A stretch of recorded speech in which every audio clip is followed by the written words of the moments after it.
안녕하세요. 내년이면 36이 되는 돌싱녀 인사드려요. 얼마 전 끈끈이 죽을 것 같은 전 남편과 시댁에서 겨우 탈출에 성공한 사람이네요. 저는 이혼 전 고민 기간일 때는 사연들을 많이 읽었어요. 저의 답답한 마음을 어떻게든 다스려보고자 이것저것 안 해본 것도 없었네요. 그리고 지금은 그런 고민에서 탈출해서 새로운 삶을 살며 이혼 사연을 쓰게 됐어요. 솔직히 글을 쓰니 왜 이런 글을 사람들이 쓰는 걸까 이해가 가더라고요. 글을 쓰니 머릿속이 정리가 되면서 제가 결정한 일들이 당연했다는 걸 다시 느낄 수 있었거든요. 저는 남편과 살짝 늦은 나이에 결혼했어요. 32에 결혼해서 36에 이혼. 총 4년의 결혼 기간은 저에게 그다지 좋은 기억이 되지는 않아요. 결혼 이후부터 제게 드리운 먹구름은 상상을 초월하는 것들이었거든요. 저는 사실 많이 덜렁거리는 타입이에요. 물건도 자주 잃어버리고 약속도 잊어버릴 때가 있어요. 사람들은 신경을 쓰지 않아서 그렇다고 하는데 그렇다기보다는 한 가지에 집중하면 그냥 다른 걸 잊게 되는 성격인지라. 걸을 때도 다른 데를 보면서 걷게 돼서 자주 넘어지거나 부딪히기도 하고요. 그런 저에게 딱 맞는 사람이라고 생각한 게 저희 남편이었죠. 꼼꼼하고 계산적인 남자. 무엇이든 준비가 되어 있지 않으면 시작조차 하지 않는 남자. 그런 남자가 제 남편이었어요. 그럭저럭 괜찮은 궁합이라는 생각이 들지 않나요? 자주 잊어버리고 부딪히는 저와 모든 걸 준비해서 완벽하게 행동하는 남편. 저와 모든 것이 정반대였지만 그런 부분에 반해서 결혼한 게 맞아요. 그런데 그게 잘못됐던 거죠. 결혼이 왜 신중해야 하는지를 잘 알고 있어야 했는데 저희는 결혼과 함께 제 명의의 신혼집으로 들어갔어요. 제 집이라기보다는 아버지의 집이라고 말하는 게 정확할 것 같네요. 친정아버지가 사주신 집이니까요. 결혼할 때도 아버지가 많이 해주셨어요. 위로 오빠 둘과는 나이 차가 있다 보니 막내딸에게는 유독 많은 애정을 지니고 계셨거든요. 그렇게 결혼식 때도 우리는 그리 큰 돈을 들이지 않았어요. 그리고 그런 저희를 보며 시댁에서도 무척 좋아하셨고요. 능력 있는 친정이라며 좋아해 주셨고 남편도 제게 잘하겠다며 말해줬거든요. 시댁은 잘 산다고 말할 수는 없지만 그래도 시골에 시부 명의의 집과 땅을 가지고 계셨어요. 장사를 하시면서 모은 돈으로 마련한 집도 있었고요. 그래서 크게 걱정할 거 없다고 생각했어요. 남편도 저도 운 좋게 처음부터 큰돈 들이지 않고 결혼해서 다행이라는 생각만 들었어요. 그렇게 결혼한 지 2년. 어느 저녁에 남편이 아주 곤란한 얼굴로 집에 들어왔어요. 제가 무슨 일이냐고 물어도 대답도 제대로 하지 않고요. 저는 끈질기게 물었고 대답을 들을 수 있었어요. 사실은 우리 아버지 가게 하면서 생긴 빚 때문에 지금 집 팔고 거리에 나앉을 판이야. 그게 무슨 말이야? 갑자기 가게가 왜 망해? 갑작스러운 말에 저도 덩달아 긴장했어요. 시부모님이 운영하는 가게가 잘 되는 건 아니었지만 그래도 한 달 생활비 정도는 벌고 있다고 들었거든요. 그게 아버지가 사업하면서 돈을 많이 빌렸는데 그걸 못 갚게 됐어. 최근에 장사도 잘 안 된 것도 있고 안 되는 걸 몇 개월 버텨보려고 대출도 하고 하면서 점점 빚이 불어서 거의 3억 정도 돼. 3억? 갑자기 그만큼이나 빚이 생겼다고? 갑자기가 아니라 몇 개월에 걸쳐서 생긴 건데 어쨌든 지금 빚 갚으려고 아버지 집 팔려고 내놨는데 집도 2억이 안 되네. 시골에다가 주택이라서 돈이 안 되나 봐. 살 때보다 가격이 많이 떨어졌어. 아직 빚도 많이 남아있는데 당장 부모님 갈 곳도 없어서. 그러면서 남편이 제 눈치를 보더군요. 당신한테는 정말 미안한 이야기인데 우리 신혼집 부모님이 좀 쓰도록 하면 안 될까? 어차피 집이 작은 편은 아니니까 당분간 빚 갚고 돈 모일 때까지만이라도 같이 살도록 해주면. 합가는 안 돼. 나도 자신 없고 힘들 것 같아서. 그리고 우리 애 갖기로 했는데 합가하면 그것도 그렇고. 저는 합가는 정말 하기 싫었거든요. 어른을 모시는 게 싫은 게 아니라 어른을 모시는 게 어려웠어요. 게다가 기간이 정해진 것도 아니고 어림잡아서 같이 살자 하다가 계속 같이 살면 어쩌나요? 그렇다고 제가 집에서 쉬는 사람도 아니고 저도 일을 하는데 분명히 어딘가에서 부딪힐 일이 생길 거라는 예감밖에 들지 않았죠. 그렇다고 시부모가 거리에 나앉는다는데 그냥 놔둘 수도 없고 정말 미치겠더라고요. 그러면 우리가 처갓집에 들어가서 사는 건 어때? 이 집은 부모님께 빌려주기로 하고 우리가 따로 나가 살기엔 돈도 없고 나는 아버지 빚 갚으려면 당신한테 얼마 동안은 돈 못 줄 것 같거든. 그런 와중에 월세 내는 것도 그렇고 전세금은 더더욱 마련 못하니까. 남편의 그 말에 저는 귀가 솔깃했어요. 처가살이? 우리 집에 들어가겠다고? 당신 그거 감당할 수 있겠어? 내가 합가가 싫은 것처럼 당신도 싫으면 하지 마. 말하면서도 남편이 겪을 불편한 일들이 떠오르더군요. 저야 우리 집이니 편하게 지낼 수 있겠지만 남편은 출퇴근부터 집에서 쉬는 것까지 편하게 할 수 있는 일이 없을 것만 같았거든요. 그렇지만 이 상황에서 그렇게 하는 건 나쁘지는 않다는 생각은 들었죠. 집이 2층 집인데다가 2층에 있는 오빠와 제 방은 여전히 비어 있거든요. 손님 방으로 쓰기로 해서 간단한 침구와 테이블 정도만 있어서 지금 당장 들어가도 나쁘지는 않았어요. 게다가 평수도 꽤 돼서 2층에 우리가 살면 굳이 1층과 자주 마주치지 않아도 된다는 장점도 있었죠. 필요 없는 짐은 여기 두고 시부모가 쓰도록 하고 필요한 것만 들고 가서 친정집에서 사는 것도 좋을 것 같았죠. 하지만 독립한 지 얼마 되지도 않았는데 집에 들어가는 것도 민망했고 좋은 일도 아닌 나쁜 일로 들어가게 되는 것도 싫었어요. 부모님 눈치도 보이고 남편과 시댁이 우리 집에 신세를 지는 모양이라 남편 자존심이 상할까봐 그것도 걱정됐고요. 그렇지만 남편 말대로 저희가 전세나 월세를 낼 만큼 돈이 있는 것도 아니었죠. 어떻게 하나 고민하다가 일단 부딪혀보기로 했어요. 되면 그렇게 하고 안 된다면 다른 방법을 찾아보기로 한 거죠. 그럼 아빠한테 전화해서 물어볼게. 친정 아버지에게 전화했더니 아버지는 흔쾌히 좋다고 하더군요. 엄마도 꽤 기뻐하는 눈치였어요. 2년간 두 분이 지내니 처음에는 한적하니 좋다고 생각했는데 시간이 길어질수록 집이 적적하다고 느껴지신 모양이었어요. 게다가 아끼던 막내딸이 다시 돌아온다니 아버지는 기분이 더 좋았던 모양이에요. 그렇게 저희는 팔자에도 없었을 처가살이를 시작했어요. 남편에게 빚만 다 갚으면 다시 나오자고 이야기했고요. 그런데 남편이 정말 얼굴이 두껍다는 걸 처가살이 딱 한 달 만에 느꼈어요. 저는 부모님 집에 살면서 죄송한 마음에 매달 돈을 들였거든요. 월세까지는 아니지만 관리비 정도의 명목으로 한 달에 50만 원씩 들였어요. 어차피 부모님이 식재료도 사고 다 하니 저도 돈이 들 일은 없으니까 그것도 민망했거든요. 둘이서 생활하면 한 달에 100만 원은 생활비로 쓰는데 친정집에 들어오고 나서는 50만 원만 내도 생활이 가능하니 돈은 빨리 모이겠다 싶었죠. 부모님께는 매우 죄송했지만요. 그래서 더 부모님이랑 맛있는 것도 많이 먹으러 가고 소소하게 여행도 자주 가고 그랬어요. 물질적으로 못하는 건 정신적으로 해줄 수 있다고 생각했으니까요. 그런데 솔직히 저는 남편이 시댁 빚을 대신 갚는다 해도 친정에 드리는 돈 중에 반 정도는 줄 알았거든요. 우리가 처가살이를 하는 건 모두 시댁 부모님이 빚을 졌기 때문에 그런 거잖아요.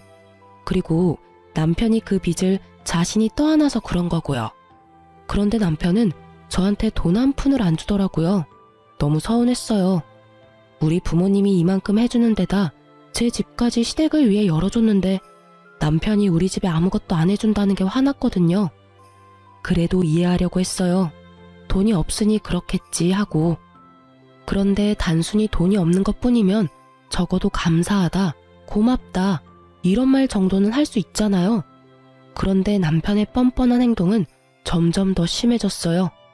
직장 사람들 불러서 2층에서 집들이라며 식사 자리까지 갔더군요. 이때 정말 화가 머리끝까지 났어요.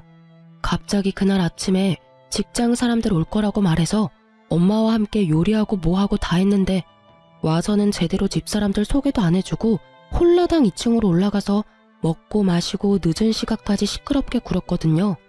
그래서 그 다음날 저녁에 제가 남편에게 따져 물었죠. 당신 좀 자중해? 여기가 우리 신혼집인 줄 알아? 엄연히 처가댁인데 왜 그렇게 눈치 없게 굴어? 어떻게 사람들 그만큼 데려와서 잔치를 해? 게다가 들어와서 우리 부모님 소개도 안 해주고 없는 사람들 취급하고 여기가 당신 집이라도 되는 양 착각하는 거야? 처가살이 하는 거 나도 다 알아. 그런데 나도 사회생활은 해야 하잖아. 직장 동료들이 나한테 집 옮겼다며 식사라도 하자는데 그러면 어떡해? 다 무시해야 했겠냐? 그리고 막말로 내가 돈 안 내고 여기 있어? 한 달에 50만 원씩 들이잖아. 돈 내고 여기 있는데 내가 왜 눈치를 봐야 해?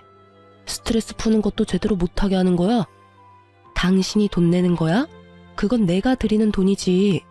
당신 주머니에서 나온 돈은 하나도 없으면서 어떻게 말을 그런 식으로 해? 우리 집에 신세를 지고 있다는 생각이 있기는 해. 그냥 좋은 일로 우리가 처가에 들어와서 사냐고. 됐어. 더 이상 이 이야기로 나 힘들게 하지 마. 앞으로 그럼 사람들 안 데려오면 될 거 아니야. 대래 화를 내는 남편 놈을 보니 제가 더 멍해졌죠. 이놈이 지금 나한테 뭐라 하는 거지? 싶었거든요.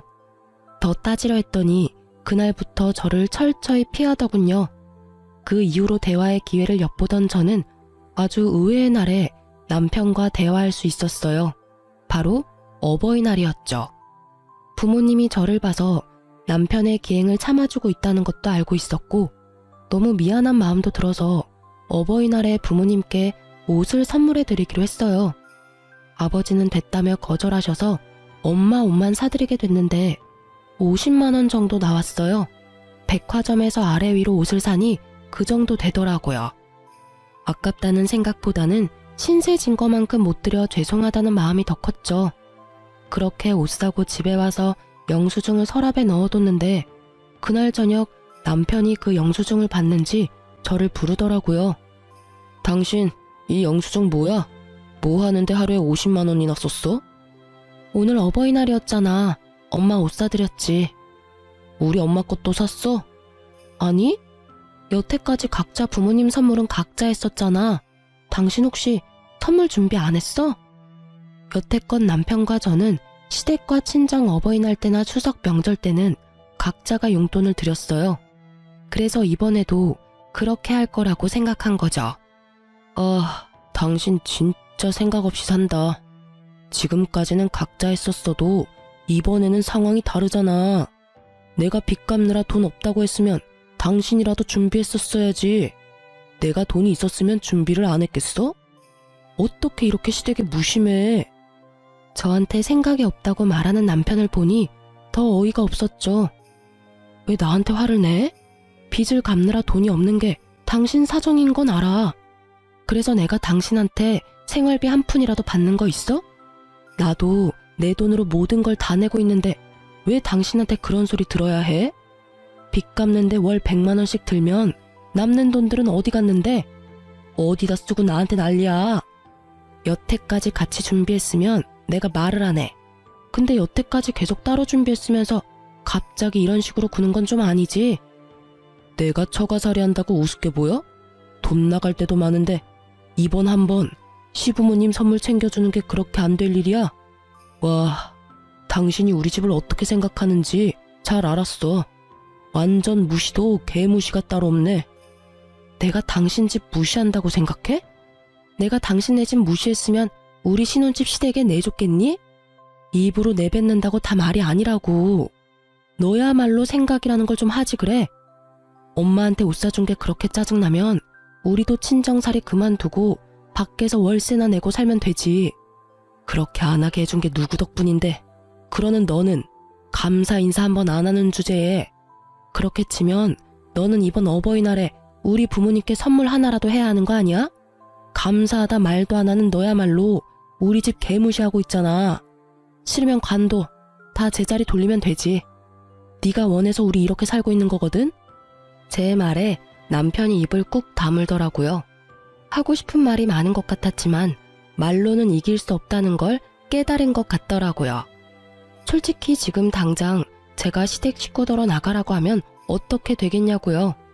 친정 덕분에 겨우 사람 구실하며 살고 있는데도 모가지 뻣뻣하게 세워서는 마치 부모님의 선의가 당연한 권리인 양 취급하는 남편이 너무 꼴보기 싫었어요. 이참에 남편의 그런 생각을 아예 날려주고 싶기도 했고요. 시부모님이 돈 한 푼 안 내고 우리 집에서 사시는 것, 당신이 돈 한 푼 안 내고 친정에서 사는 것, 알고 있으면 최소한의 예의는 지켜. 언제까지 처가살이해야 할지 모르는 상황에서 우리한테 밥 차려줘, 청소해줘, 다 해주는 우리 엄마한테 고마워하는 자세라도 가지라고. 솔직히 모질게 말하고 싶지는 않았지만 말하지 않으면 절대 모를 거라 생각해서 일침을 놔버렸죠. 남편은 그 뒤로 저와 이야기하려고 하지 않더군요. 삐친 것 같았어요. 그래도 그 일이 있고 나서는 친정엄마에게 가끔 감사하다고 말하기 시작했죠. 그것만으로도 다행이라고 생각했어요. 그날의 말다툼을 기점으로 서너 달 지났을까요? 남편의 행동이 묘하게 수상해졌어요. 몰래 핸드폰을 자주 보고 제가 무슨 일 있냐며 물으면 금방 폰을 꺼버리거나 주머니에 집어넣었어요. 기분이 싸하더군요. 그런 모습을 처음 본 터라 더 수상한 기분이었죠. 혹시 남편이 바람 피우나 싶어서 남편 통장 내역부터 뒤졌어요. 통장이 있으면 내역 정리가 가능하니까. 아무리 봐도 통장에는 외도의 증거는 없었어요. 그런데 보다 보니 그것보다 더 수상한 점이 생겼어요. 남편 월급이 들어오면 빚 갚느라 돈이 나간다고 알고 있었는데 빚 갚는 돈이 없더라고요. 매달 나가는 금액은 보험, 통신비 등등 뭐 이런 적은 금액들 뿐이었고 1억에 대한 대출금은 전혀 없었어요. 그때 정말 뒤통수 한 대 세게 맞은 기분이 들었어요. 설마 아니겠지 했는데 이놈은 빚을 갚을 일이 없는 거예요. 그러면서 빚 갚는다는 이유로 돈 한 푼 안 내고 남편과 시댁은 우리 친정의 기생충 같은 짓거리를 한 거였어요. 저는 어디까지가 거짓말일지를 생각해봤어요. 설마 빚이 있다는 것마저 거짓일까? 그렇다면 시부모님이 왜 집을 팔았나? 그런 생각들이 꼬리를 물며 저를 괴롭혔죠. 남편에게 따지려다가 제가 제대로 알고 따져야지 싶어서 며칠 동안 끙끙 앓는데 모르는 번호로 제게 전화가 왔어요. 전화를 받으니 상대방이 그러더군요. 안녕하세요. 사모님, 저 남편분 부하 직원인데요. 잠시 할 이야기가 있어서 그러니 나와주세요. 남편 부하 직원이 왜 저한테 할 이야기가 있어요? 전화 통화로는 안 되나요? 통화로 하기엔 좀 그냥 나와서 듣는 게 좋을 것 같네요. 저는 상대방 목소리에 깔린 묘한 당당함을 눈치챘어요. 나와 주겠냐고 묻는 게 아니라 나오라는 어투가 딱 감이 오더라고요. 상간녀. 보통 바람 피운 년들이 더 당당할 때가 있잖아요. 딱 그거였던 거죠. 그리고 그때 진짜로 알게 된 거죠. 이 인간이 바람 폈구나 하고요. 빚이 사라졌다는 의문 때문에 왜 제가 통장 내역을 뒤졌는지를 까맣게 잊어버리고 있었던 거죠. 그 전화를 받고 열이 오를 대로 올라 저는 남편과의 결혼 반지를 빼서 휴지통에 쳐넣었어요. 없는 빚마저 만들어내서 돈 없는 척하며 사치 부리며 살더니 결국은 젊은 여자랑 바람까지 난 남편과 더 이상 함께하고 싶지 않았어요. 그것도 친정집에서 살고 있으면서 바람을 피운 그 대담한 놈을 용서하고 싶지도 않았고요. 이혼만이 정답이라고 생각이 들 정도였거든요. 저는 만만해 준비하고 그 여자가 오라는 곳으로 나갔어요. 거기에서 본 건 남편이 저번에 우리 집으로 데려온 직장 동료 중에 한 사람이었어요. 막내, 새파랗게 어린 여자였죠. 딱 봐도 사회초년생일 상간녀는 앉아서 우유를 마시고 있더군요. 왜 저를 보자고 하셨어요? 초면에 이런 말 죄송한데 주임님 옆에 그렇게 기생충처럼 붙어있지 말고 제발 떠나주세요. 주임님이 저한테 그러셨어요. 저랑 결혼하고 싶지만 와이프가 이혼을 안 해주겠다고 했다고요. 저는 그 이야기를 들으며 묘한 수치심과 분노가 생기는 걸 느꼈어요. 기생충이란 단어를 저에게 쓰다니. 기생충이라는 단어는 남편이 그렇게 이야기하던가요? 그 말에 상간녀는 고개를 끄덕이더군요. 화가 나서 따지려다가 순간 아주 좋은 생각이 났어요. 상간녀의 말을 들어보면 남편이 상간녀에게 거짓말을 했다는 거잖아요. 그렇다면 그걸 역으로 이용할 수도 있다는 말이니까요. 기생충이라. 맞아요. 저 그 남자랑 이혼할 생각 없어요. 솔직히 이혼할 필요도 없고요. 그리고 솔직히 그 사람 바람 피운 거 사실인지 아닌지도 모르고 지금 하는 말들 그냥 당신이 하는 말에 불과하잖아요. 왜 그 사람을 이렇게 괴롭혀요? 다 알아요. 당신이랑 당신 부모가 주임님 집에 들어와서 흥청망청 살고 있는 거요. 본인한테 부끄럽지도 않아요? 어떻게 가족들이 다 같이 들어와서 주임님만 고생하게 만드냐고요. 이 정신 나간 남편놈은 이 젊은 상간녀에게 저와 우리 부모님이 남편 집에 들어와 얹혀 사는 것처럼 말했더라고요. 그 이야기를 들으니 열이 받았지만 일단 저는 그 여자에게 말했어요. 그래서요? 그게 뭐가 잘못됐어요? 부모님이 힘들면 같이 모시고 살 수도 있지. 힘들다고 말했다고 해서 당신이 무슨 권리로 그런 말하는 건데요? 아, 상간녀라서 그런 말하는 거예요? 제가 이혼해주면 결혼할 수 있을 것 같아서. 근데 법적으로는 제가 와이프예요. 당신은 아무런 관계도 아닌 거죠. 관계가 있다면 상간녀, 그뿐이고요. 전 주임님이랑 불륜으로 끝낼 생각 절대 없어요. 저는 주임님이랑 결혼할 거고 기생충 같은 당신이랑 당신 가족들 떼어내고 말 거예요. 그놈의 기생충. 누가 기생충인지 전혀 모르는 그 여자의 말에 저도 슬슬 화가 나기 시작했어요. 그렇지만 폰에 녹음 기능부터 켰죠.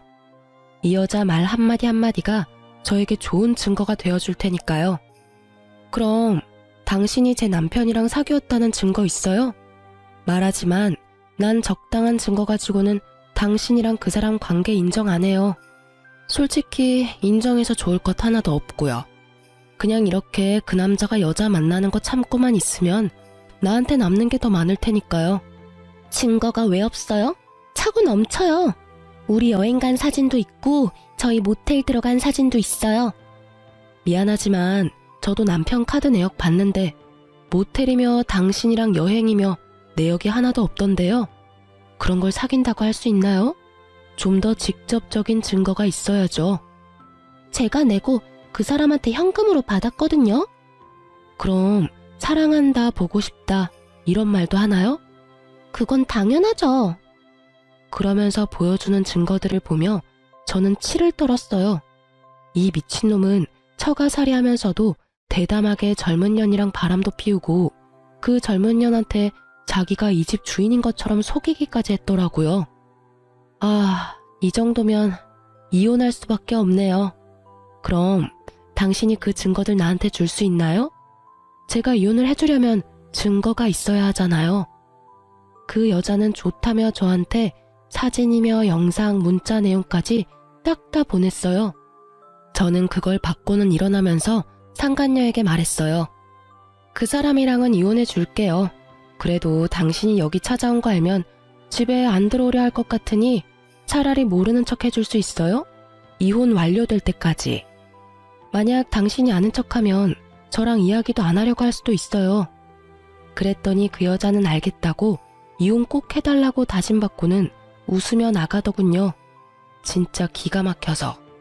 증거 사진 얻으려고 한 짓이지만 진짜 말하면서도 욕이 나오는 걸 겨우 참았어요. 그 여자가 아마 나이가 조금이라도 더 많았다면, 사회 경험이 조금이라도 더 있었다면 그런 증거를 저한테 줄 리가 있었겠어요? 아무것도 모르는 사회초년생에 부자인 것처럼 보이는 남자 하나 잡아서 팔자 피려는 거 눈에 딱 보이는데 이혼 시 유책 배우자와 상간녀 소송에 대해서는 아무것도 모르고 있더군요. 그걸 알았다면 저한테 증거를 줄 리 없는데 말이죠. 멍청한 상간녀에게 새눈물만큼 고마워한 저는 그날 집에 와서 남편을 불러 세웠어요. 당신 나랑 이야기 좀 해. 난 할 이야기 없어. 평상시와 마찬가지로 말없이 방에 들어가려던 남편의 뒤통수에 대고 제가 말했죠. 그래? 그럼 내일 서류로 받아. 이혼 서류. 내일까지 줄게. 그제야 남편이 저를 돌아보더군요. 얼굴 가득 놀란 얼굴이었어요. 왜 놀라? 당신 여태껏 나랑 대화도 안 한 거 이혼하고 싶어서 그런 거 아니었어? 헤어지려고 대화조차 안 하려고 한 거 아니냐고. 여태까지 나 꼴 보기 싫었던 거잖아. 그런 거 아니야. 왜 갑자기 이혼한다고 난리야? 난 당신이랑 이혼 안 해. 내가 뭘 잘못한 게 있어서 당신이랑 이혼을 해? 잘못한 게 차고도 넘친다는 말을 하려다가 겨우 삼켰어요. 당신이 나한테 잘못한 게 없어? 당신이 나랑 이혼하고 싶어서 나한테 이렇게 대면대면하게 구는 거 아니야? 대화도 없어 늦게 들어와 애 가질 생각도 안 해. 그게 바로 이혼하자는 신호였겠지. 내가 늦게 알아채서 미안하니까 이혼 바로 해줄게. 아니야 그런 거 왜 지레짐작하고 그래? 진짜 바쁘고 힘들어서 그래. 이혼 이야기 절대로 꺼내지도 마. 앞으로 좀 더 노력할게. 일찍 들어오고 아기도 가져보자 우리. 그러니까 이혼은 생각도 하지 마. 내가 잘할게. 응? 아, 왜 이혼 안 해주려고 하는데? 나는 이제 이렇게 살기 싫어. 지치고 힘들어. 당신이 원하는 대로 다 해줬는데도 정작 나한테는 지금 뭐가 남았는데 네가 보내는 그 짜증난다는 눈빛만 남았잖아. 넌 모르지? 네가 날 어떤 눈으로 보고 있는지. 참 보고 있으면 기분 더러운 눈빛이거든? 내가 왜 너한테 다 줘가면서 그런 혐오를 받아야 해? 나도 내가 소중해. 그냥 다 끝내고 새로 시작하고 싶어. 제 말에 남편 놈은 아주 당황스러워 보였어요. 이혼은 자기 계획에 없던 일이었나 보죠. 하긴 우리 집에서 계속 빨대 꽂으려면 저와 부부 사이여야만 가능하다는 전제가 있으니까요. 아까웠나 봐요. 그러니 이렇게 애가 달아서 난리죠. 이혼이 그렇게 쉽게 되는 건 아니지. 게다가 나 빚도 있는데 당신마저 헤어지자고 하면 이혼하고 싶으면 돈을 줘. 당신이 정 이혼하고 싶으면 돈 받고 헤어져 줄게. 정신 나간 놈. 정말로 거머리 같은 놈. 이혼하고 싶으면 돈을 달라고 하더라고요. 남편 바람 피우는 걸 제가 모르고 있다고 생각하고는 그렇게 이야기하는 거겠죠. 아마 제가 외도 이야기부터 했으면 절대 이혼 못 해준다고 끝까지 매달릴 게 뻔했죠. 자기 잘못인 걸 알고 있는데도 유책 배우자 되면 위자료까지 나한테 줘야 하는 걸 알잖아요. 지금 그 남자가 우리 집에 꽂고 있는 빨대가 한두 개여야 말이죠. 그만큼 많이 빨아먹고 있으면 당연히 떨어지고 싶지도 않겠죠. 정말 모기 같은 인간이라는 생각이 들었어요.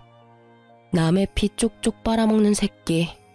저는 남편에게 최대한 태연한 표정으로 말했어요. 내가 먼저 이혼하자고 했으니까 당신이 떳떳하면 위자료든 재산 분할이든 가져가려면 가져갈 수도 있겠지. 이혼 소송에 조정이나 합의하면 어차피 우리끼리 결론 안 날 거 뻔하니까 그러면 괜찮지? 그 이야기에 남편이 잠시 생각하는 듯 하더니 알겠다고 하더군요. 그렇게 남편과 저의 이혼 소송이 시작됐어요. 저는 소송 중에 남편의 상간녀로부터 넘겨받은 외도 증거를 싹 다 제출했어요. 남편은 그 증거 때문에 유책 배우자가 돼서 저한테 위자료를 지급해야 할 상황이 유력해졌죠. 남편이 친정집으로 저를 찾아와서는 따지더군요. 당신 설마 내 뒤를 캐고 다닌 거야? 그거 어디서 얻은 자료야? 남의 핸드폰 뒤지거나 보는 거 사생활 보호법으로 걸릴 수도 있거든? 다 알고 지금 나 엿먹이는 거지? 난 법에 저촉된 적 한 번도 없어. 그 증거 자료들 당신 상간녀한테서 다 넘겨받았어. 본인 허락하에. 본인이 직접 나한테 줬지. 못하면 그날 같이 대화한 녹음도 들려줄까? 아, 당신이 상간녀한테 잘 전해줘. 그때 대화 유용했고 그쪽 원하는 대로 이혼해줬다고. 그리고 내가 왜 당신한테 엿을 먹여? 원하는 대로 해줬는데 왜 너한테 욕먹냐고. 그 여자 만나고 싶어서 바람핀 거 아니야? 그러면 그 여자한테 가면 되잖아. 나한테 무슨 메리트가 있다고 여기 와서 이래? 제 말에 남편이 입을 벌리고는 아무 말 못하더군요. 그 여자가? 남편은 믿지 못하겠는지 상간녀에게 전화를 걸어 확인을 하더군요. 너 설마 와이프한테 직접 이혼해달라고 했어? 그랬어. 오빠가 헤어지고 싶은데 와이프가 들러붙는다며. 그래서 내가 정리해준 거야. 나 잘했지? 그럼 이제 우리 둘이 그 집에서 살 수 있는 거야? 천진난만하고 아무것도 모르는 백침이 넘치는 목소리를 들은 남편 얼굴이 하얗게 질렸더라고요. 오빠, 왜 대답이 없어? 이혼 잘 되고 있는 거 맞지? 그럼 우리 결혼식은 어디서 할래? 좀 비싼 데서 해도 돼? 나 엄청 홀 넓은 데서 결혼식 하는 게 꿈이었는데 스드메라도 먼저 알아볼까? 근데 결혼식 빨리 해야 할지도 몰라. 사실은 나 오빠 아이 임신했거든. 저도 몰랐던 새로운 소식을 전하는 수줍은 상간녀의 전화를 남편이 뚝 끊어버리더군요. 확인 다 됐지? 상간녀가 애까지 가졌다니 축하해. 나랑 이혼하고 둘이 결혼 빨리 하면 되겠네. 그 여자를 얼마나 사랑했으면 나랑은 몇 년이 되도록 애가 안 생기는데 그 여자하고는 얼마 되지도 않았는데 애가 생겨? 그래놓고 나한테 잘하겠다. 나를 사랑한다. 그따위 말을 그렇게 쉽게 할 수 있는 거야? 당신 말에 진실 따위 없다는 건 이제 다 알았어. 그리고 당신이 그 여자한테 친정 부모님과 나에 대해 뭐라고 했는지는 잘 들었어. 뭐라더라? 내가 기생충처럼 당신한테 들러붙어 있다고 했던가? 게다가 우리 부모님까지도 기생충을 만들었더라고. 진짜 기생충이 누군데, 어? 가족 전부 우리 친정집에 들어와서 돈 한 푼 안 내고 생활하면서 뭐? 기생충? 너야말로 기생충 같은 놈이야, 이 밥버러지 같은 놈아. 제 말에 남편이 곤란한 얼굴을 했어요. 이런 상황까지 올 줄은 몰랐던 거죠. 항상 꼼꼼하게 모든 걸 계획하던 남자에게 그 상간녀의 행동은 예상 밖이었을 거예요. 그렇게 계속 거짓말을 하니 상간녀가 마음이 동해서 이런 짓을 벌인 게 아니겠어요? 그날 식사 대접한답시고 처가에 와서는 자기 집이라며 처가 식구들 다 얹혀 산다고 말하면서 떵떵거렸을 때 그 상간녀가 이 집과 남편을 뺏고 싶다는 생각을 하게 만들어버렸으니 말이죠. 결국 남편이 제 앞에 무릎을 꿇더군요. 여보, 미안해. 정말로 미안해. 나는 진짜로 그런 의도가 아니었어. 이러서 내 허락 없이 무릎 꿇지 말고 사과도 하지 마. 난 사과받기 싫어. 용서해줄 생각도 없고 다 필요 없으니까 그냥 내 앞에서 꺼져줘. 당신 부모님들도 다 데리고 나가. 당신이 나한테 용서받는 길은 그냥 영원히 내 앞에서 그 면상 들이대지 않는 거거든? 여보, 한 번만 용서해줘. 당신 나 잘 알잖아. 나 빚도 있고 이대로 나가면 변변찮은 집도 못 구해. 그 여자는 내가 깔끔하게 정리할게. 정말로 그냥 즐기는 사이였고 솔직히 그 애도 내 애가 아닐 수도 있어.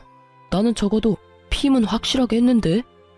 남편 놈과 상간녀의 피임 이야기까지는 듣고 싶지 않았던 저는 남편에게 버럭 화를 냈어요. 그만하라고. 너 빚 없는 거 알아. 이미 다 안다고. 네 상간녀가 찾아온 것보다 너한테 빚이 없다는 걸 먼저 알았어. 그래, 여태껏 돈 한 푼 안 내고 처가 차리하니 좋았어. 아주 젊은 여자한테 돈 펑펑 쓰면서 하고 싶은 거 하면서 잘 살았더라. 시댁도 빚 없는 거 알고 있어. 시댁 집 판 돈으로 시동생 아파트 한 채 해줬던데 그 돈 마련해주려고 집 팔고 우리 집에 들어와 눌러앉은 거야? 대단해. 정말 대단해. 세 사람이 날 속인 것도 대단하고 처가 살이하면서 여자 만난 너도 대단하고 장인 장모한테 빨대 꽂아 넣은 시댁도 대단하고 어떻게 하면 그런 짓을 할 수가 있어? 친정이 돈줄이야? 너 급할 때 돈 대주는 곳이니? 그래놓고 너 우리 엄마한테 50만 원짜리 옷 사줬다고 나한테 지랄이란 지랄은 다 떨어댔던 거야? 빚도 없고 내가 바람을 피운 것도 맞는데 나 아직도 당신 여전히 사랑해. 이렇게 헤어지는 건 아니라고 생각해. 그리고 처가에는 이제부터 내가 잘하면 되잖아. 그때 그런 식으로 행동한 건 다 내가 잘못했고 앞으로는 절대 그럴 일 없을 거야. 그러니까 제발. 당신 내가 이혼하자고 했을 때 뭘 했어? 돈 주면 이혼해주겠다는 식으로 이야기하지 않았어? 그래서 내가 그때 말했잖아. 당신이 떳떳하면 돈 받아갈 수 있을 거라고. 근데 당신 뻔뻔하게 나한테 이혼 소송하자고 하더라. 거기에서 진짜 기가 막혀서 뿜을 뻔했어. 당신은 내가 뭘 가졌는지 몰랐을 테지만 나는 다 알고 있었거든. 그래서 그 이야기 한 건데 끝까지 내가 안다고 생각도 못 하더라.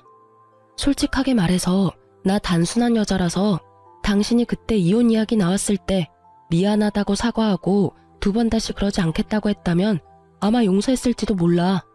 그런데 당신 그때 돈 주면 이혼해준다고 말했잖아. 그 말 어디에 나에 대한 사랑이 있어? 너한테 내가 돈이라는 말로밖에 안 들려. 그래도 내가 그렇게 쉽게 보여서 이번만은 다행이라고 생각해. 아니었으면 내가 당신이랑 시댁 사람들이 쳐놓은 그물에서 벗어날 수나 있었겠어? 그런 거 아니야, 여보. 진짜로 나는 당신밖에 없고. 절절매며 남편은 제게 애절하게 말하더군요. 4년 만에 사람이 변한 걸까요? 4년 동안 제가 이 사람을 모르고 있었던 걸까요? 여전히 똑같은 얼굴로 저를 속이고 바람 피우고 우리 집을 모욕하고 결국 마지막에는 저에게 사죄하는 남편을 보니 정말 속에 찬불이 나버릴 것 같았어요. 거짓말 하려면 입에 침이나 좀 바르고 해. 너 사랑하는 여자 따로 있잖아. 있으면서 왜 자꾸 나한테 헛소리 짓거리는데? 임신까지 시켜준 젊고 예쁜 예비 마누라. 나는 당신하고 더 이상 할 이야기 없으니까 그 여자한테나 가봐. 애도 가졌다는데 얼마나 잘 봐줘야겠어? 아, 임신 축하한다고 전해주고. 이 집에서는 못 살 테지만 어디 가서든 행복하게 지내라고 전해줘. 저는 그렇게 말하고 남편이 미리 챙겨둔 짐을 모조리 밖으로 밀어내버렸어요. 저희 부모님이 그날 집에 계시지 않아서 천만다행이라고 생각했어요. 내막을 알고 있어도 남편의 저런 모습을 봤다면 부모님도 상상 이상으로 놀라고 열받으셨을 테니까요. 사랑, 넌 집 나가려고 짐까지 싹 다 싸놓고도 나한테 사랑한다는 말이 나오니? 당신 사랑이 이렇게 얄팍한 줄 알았다면 결혼 같은 건 안 했을 텐데 참 연기도 잘하지. 그렇게 말하고 저는 남편마저 내보내고 문을 쾅 닫아버렸어요. 저는 그날 하루 종일 친정집을 청소했어요. 정확히는 저와 남편이 지내던 2층에 남편의 흔적을 모두 지워버렸죠. 쓸고 닦으니 마음이 좀 정리되는 기분이었어요. 그리고 이혼 판결이 나고 저는 제 명의의 집, 시부모가 살고 있는 집으로 갔어요. 저와 남편의 이혼 이야기를 듣고 처음에는 자기 자식한테 유리하다고 생각했는지 저한테 연락 한 번 안 하다가 결국 이혼이 저한테 유리하게 판결나자 저한테 날이면 날마다 전화해대더군요. 받을 가치가 없어서 다 무시했다가 얼마 전에 전화를 받았어요. 첫 마디가 아들 자식 교육을 자기가 잘못 시켰다였죠. 예, 며느라가 우리가 너무 미안하게 생각한다. 아들놈도 정말 많이 반성하고 있어. 앞으로 그런 불미스러운 일 안 일어나도록 잘 교육할 테니까 어떻게 우리 아들 버리지만은 말아줘. 죄송한데 상간녀는 이미 임신했어요. 그렇게 바라시던 손주가 생겼는데 그쪽을 좀 더 소중하게 대해주세요. 저는 이미 인연 끊었고 서로 남남인 사이예요. 그리고 엄밀히 따지면 제가 남편을 버린 게 아니라 남편이 저를 버린 거나 다름없으니까 저한테 그런 말씀하셔도 제가 어떻게 해드릴 수가 없어요. 그러면 우리라도 계속 여기서 살 수 있게 해주면 안 되겠니? 월세를 내라면 낼게. 아니면 전세라도 좋으니 어떻게 좀 안 될까? 지금 당장 나가면 우리 길거리에 나앉게 되는데 예전에 정을 봐서라도. 안 돼요. 이 집은 아버지랑 상의해서 팔기로 결정했어요. 최대한 빨리 집 좀 비워주세요. 이런 말할 필요도 없지만 미리 말씀드리는 거예요. 예정을 봐서요. 우리는 못 가. 여기가 우리 집인데 어디를 가니? 계속 이러시면 경찰에 신고할 거예요. 제 말에도 의견을 굽히지 않는 시부모를 보며 제가 한 가지 타협안을 제시했죠. 어머님, 집 판 돈으로 도련님네 집 해준 거 알아요. 아파트 한 채 사주셨다고 했죠? 어차피 도련님 이제 결혼도 했고 둘째 며느리도 거기 있는데 그곳에 가서 신세지면 어떠세요? 그 집 마련하는데 돈까지 대줬으면 당연히 부모님 같이 모신다고 하겠죠. 제 말을 듣던 시모가 살짝 관심이 있는 표정으로 듣더군요. 그리고 그 다음날 짐 다 뺐다면서 연락이 왔어요. 그러면서 욕을 아주 시원하게 적어두셨더라고요. 전날까지는 그 집이 아쉬워서 그렇게 정을 봐서라도 어쩌고 하더니 동아줄 하나 잡았다고 얼굴빛 하나 안 변하고 손바닥 뒤집듯 바뀌는 시모를 보니 참 그 나물에 그 밥이라는 생각이 들었죠. 전 남편이나 시모나 참 똑같은 사람들이라고요. 그 동아줄이 썩은 동아줄이라는 것도 모르고 말이죠. 그 뒤에 소식 전해 들었거든요. 시동생이 떼거리로 몰려와서 집에 들어와 한 자리씩 차지한 부모와 형 때문에 와이프와 갈등이 심했다고 하더라고요. 처음에는 단칸방 얻어준다고 나가라고 했는데도 안 나가고 버티며 합가 의지 내비치는 시부모를 보고는 결국 자기 명의로 된 그 집을 팔고 도망가 버렸다고 하더군요. 그럴만도 하죠. 또 우리 집에서 했던 것처럼 자기 집인 마냥 아주 마음 놓고 즐겼을 거 눈에 훤하잖아요.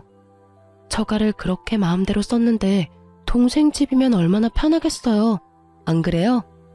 저는 그 사람들 연락을 듣고 싶지는 않았는데 저희 어머니가 어디 가서 계속 듣고 와서는 알려주더라고요. 너 아니? 네 전 남편이랑 그 상간녀 내가 아는 사람들한테 들었는데 둘이 헤어졌대. 그렇게 좋다고 나한테 이혼까지 해달라더니 왜 헤어졌대? 뭐긴 뭐야. 자기가 생각하는 상황이 아니었으니까 그렇게 했지.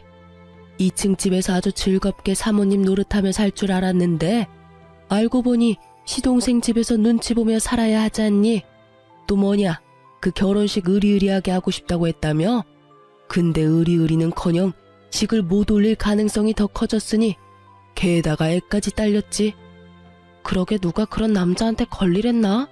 게다가 그런 거짓말에 속아서 나한테 이혼해달라고 요구까지 할 정도로 야망이 있는 여자였는데 사람을 잘못 고른 거지. 나야 내 탈출을 도와줘서 참 고맙게 생각하지만 근데 헤어졌으면 애는? 애는 할머니가 지금 데리고 있다더라. 그래도 손주는 귀한가 보네. 그게 아니고 그 상간녀가 애만 놔두고 지 몸뚱이만 챙겨서 쏙 도망갔다잖니? 참 대단들 하네. 어쩜 그렇게 살 수 있을까? 헤어져 달래서 헤어져 줬는데 왜 오래오래 검은 머리 팥불이 될 때까지 지내지도 못하지? 저는 웃자고 던진 말이었는데 친정엄마는 심각한 표정으로 말하더군요. 너 진짜 잘 빠져나왔어 얘. 그 집 사람들 정말 그대로 있었으면 우리 집 재산 다 빼먹고도 남았겠다. 들었지? 네 명의로 된 집으로 대출 받으려다가 실패했다던 거. 그런 일이 있었대요. 그 집에 들어가고 얼마 안 됐을 때 그렇게 시도했다가 실패했다고 하더라고요. 그 사람들이 우리 집을 돈으로 보고 있다는 게 증명된 셈이었죠. 그렇게 마지막으로 들은 소식은 전 남편과 시부모가 단칸방 생활하며 택배 알바를 하며 살고 있다는 거였어요. 친정집에 거머리처럼 붙어서 핏 빨아먹더니 전 남편은 도리어 본인에게 거머리가 2마리 붙은 셈이었죠.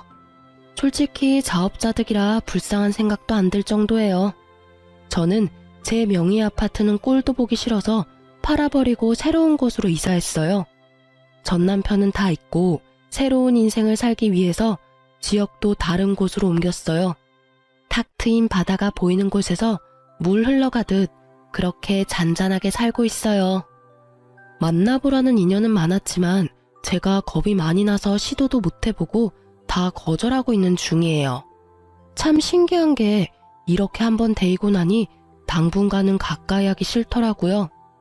이렇게 글을 쓰니 속이 후련하네요. 이제야 모든 게 제자리를 찾은 것 같은 기분이 들어요. 앞으로도 저는 저만의 행복을 찾으면서 살려고요. 글 읽는 분들도 자신을 소중히 하며 행복한 날 보내세요. 감사합니다.